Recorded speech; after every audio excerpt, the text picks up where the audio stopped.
ہمارے ناخن ہیں یہ جنت کے لباس کا حصہ ہے. جنت کے لباس کا بعض مفسرین نے بیان فرمایا کہ جنت میں آدم علیہ السلام کو جو لباس اور حضرت حوا رضی اللہ تعالیٰ عنہ کو جو لباس دیا گیا تھا، جنتی لباس، جب انہیں زمین پر اتر جانے کا حکم ہوا، زمین پر، قرآن مجید میں ہے نا کہ جنتی لباس اتار لیا گیا، زمین پر بھیجا تاکہ اب زمین کا لباس جا کے پہنیں گے.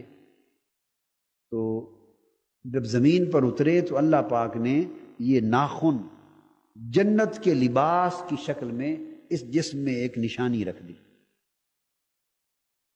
جنت کے لباس کی ایک نشانی بس ناخنوں کی شکل میں رکھ دی. تو جب اللہ پاک نے آدم علیہ السلام کو زمین پہ اتارا، آدم علیہ السلام کو زمین پر اتارا، تو آپ نے اپنے دو ناخنوں کو دیکھا.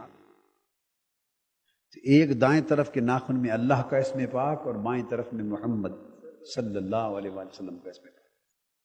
ادھر لا الہ الا اللہ، ادھر محمد رسول.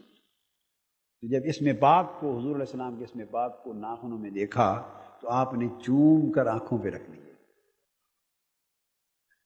یہ اذان کے وقت حضور علیہ السلام کا اسم پاک سن کر انگوٹھے چومتے ہیں آپ کے اسم پاک پر اور آنکھوں پہ رکھتے ہیں، یہ اس روئے زمین پر سب سے پہلی سنت سیدنا آدم علیہ السلام کی.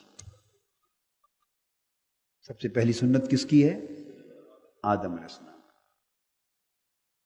اور غالباً آپ کی اور میری کسی لکھی ہوئی کتاب میں نہیں، یہ جو انجیل اور بائبل جو چلی آ رہی ہے اور تورات، تو ایک انجیل برنباس ہے، انجیل برنباس.